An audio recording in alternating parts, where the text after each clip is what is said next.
As someone who is not American and not Christian, I experienced zero eggnog in my life. By the way, I stole the recipe from someone, link in the description below. First, we separate 4 egg yolks into a separate bowl with this non-sponsored plastic bottle. Combine 100 grams of sugar with the egg yolk and whisk them together until pale yellow.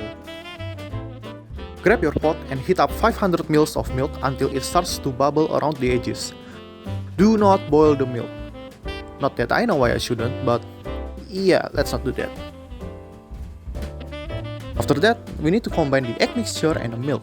Slowly ladle the milk into the eggs and whisk as you go. Make sure you do it slowly unless you want to end up with a milky scrambled eggs. When you end up with a soupy mess like this, it's time to dump it all back into the milk pot. Return the pot back to the stove, put in some cloves, some cinnamon, and now we are going to heat the milk until it can cover the back of your spoon. After that, remove from the heat and mix in some cream. Strain the eggnog through a mesh strainer, then put it in the fridge to chill. But before that, first let's try it warm.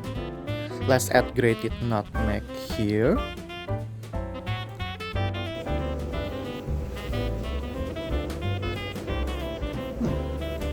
Yeah, I can understand why people call this a Christmas drink. It's warm, it's creamy, it's milky, it's sweet. It's 30 degrees Celsius outside. Yeah, it's Christmas. Now let's try it cold.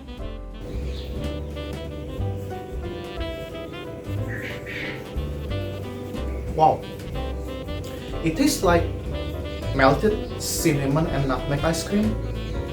I know it doesn't make much sense, but it's good.